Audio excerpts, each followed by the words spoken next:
మెల్లగా తెల్లారిందో ఎలా వెలుతురే తెచ్చేసిందో ఇలా పోసి నవ్వులతో మెరిసే పసిపాపల్లా చేదతో బావులలో గలగల చెరువులో బాతుల ఈతల కళ చేదుగా ఉన్న వేపను నమిలే వేళ చుట్ట పొగ మంచుల్లో చుట్టాల పిలుపుల్లో మాటలే కలిపేస్తూ మనసారా మమతల్ని పండించి అందించు హృదయం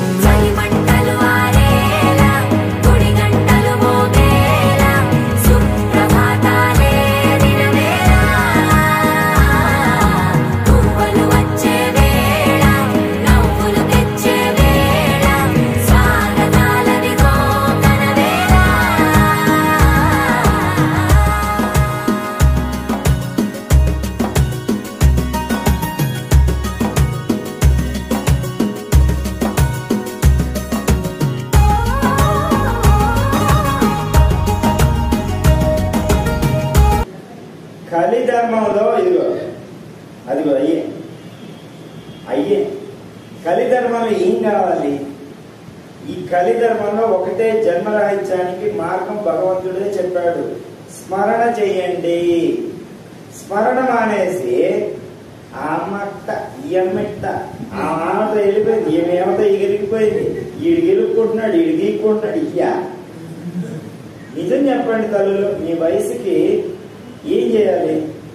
భగవత్ స్మరణ చెయ్యాలి. చెయ్యండి. భోజనం చేసేటప్పుడు భోజనం చేయండి, చక్కగా నడిచేటప్పుడు నడవండి. ఇప్పుడు ఎవరైనా ఏదైనా మంచి మాట చెప్తే కూడా వినాలనిపించటం కూడా ఒక వరమే. వినలేకపోవటం ఒక పాపం. సో దయచేసి అమ్మలు మీ అందరికి జపమాల ఇస్తాను. ఇక్కడ మిగిలిన వాళ్ళకి మీ ఇష్టదైవాన్ని జపం చేసుకోండి. కలికాలంలో కలి ధర్మంలో జపం ఒకటే మోక్షానికి మార్గం. నీ కోపం వస్తుంది, ఈర్ష్య వస్తుంది, ద్వేషం వస్తుంది, లేదా పిచ్చి పిచ్చి ఆలోచనలు వస్తాయి. వెంటనే జపమాల తీసుకోండి. 3 మాలలు చేయండి. 3 మాలలు. ఓం నమో వెంకటేశాయ, ఓం నమ శివాయ, హరే కృష్ణ కృష్ణ కృష్ణ హరే హరే, హరే రామ రామ రామ హరే హరే. ఏదో ఒక మంత్రం తీసుకోండి. ఓం నమో గణేశాయ, ఏదో ఒకటి తీసుకోండి. మీ ఇష్టం వచ్చిన మంత్రం తీసుకోండి, జపం చేయండి. ఈ జపంతో ఈ ధ్యానంతో 110 హత్యలు చేసిన ఒక వ్యక్తి మారిపోయి ఈ రోజు కుటుంబంతో హాయిగా ఉంటున్నాడు. 35 సంవత్సరాల జైలు జీవితాన్ని విడిచిపెట్టి ప్రతి క్షణం కుటుంబంతో ఉంటున్నాడు. ఆటో నడుపుకుంటూ కుటుంబాన్ని పోషించుకుంటున్నాడు. అర్థమవుతుందా? సో మనము మోక్షానికి మార్గం వచ్చే ఈ అద్భుతమైన ఈ జీవకారుణ్య సంఘంలో మీకు భగవంతుడు ప్లేస్ ఇచ్చాడు. టయానికి భోజనం పెడుతున్నాడు. జపం చేసుకోండి, జపం చేసుకోండి, జపం చేసుకోండి. జపం అనేది మిమ్మల్ని మీ తపంగా మారుతుంది.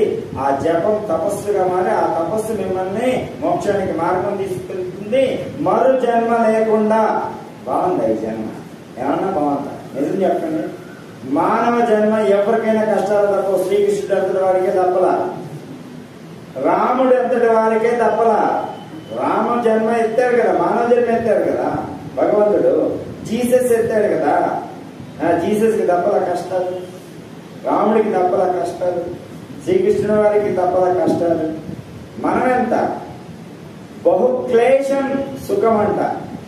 అంటే ఎంటికి అంత సుఖం, జీవితాంతం దుఃఖమే.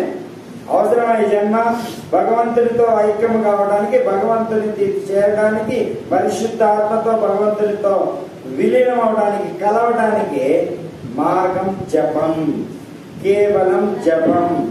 సో జపం ప్రారంభిస్తారా? గట్టిగా చెప్పండి మీరందరూ.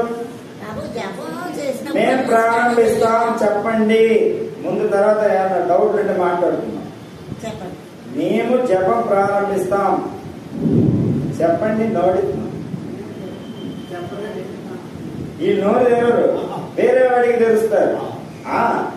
ఏంటే గొడవలు నేను చూస్తున్నానుగా. ఎడగొచ్చో ఆడగొచ్చో ఏదో అసలు అవు అని మంచి మాట మాట్లాడతానికి నోరు తెరవరే. భారత్ మాతాకి భారత్ మాతాకి జై హింద్. పతంజలి శ్రీనివాసరావు గారు వచ్చి మాకు యోగా అది చెప్పారండి. కొన్ని ఏంటి శ్వాస చేయడం అది చేతులు ఎక్సర్సైజ్ చేతులు ఎక్సర్సైజ్ ఇవన్నీ చెప్పారండి. శ్రీనివాస్ గారు వచ్చారు. ఇక్కడ మాకు అన్ని యోగాలన్నింటిలోని ఒక శ్వాస నేర్చుకునేది, చేతులు పైకెత్తి ఎక్సర్సైజ్ కూడా నేర్పించారు. శ్వాస ఎలా వదలాలి, ఎలా నేర్చుకోవాలి దాని గురించి చాలా బాగా చెప్పారు. ఈ చేయడం వల్ల మాకు చాలా ఆరోగ్యంగా ఉంది. చేసిన ఒక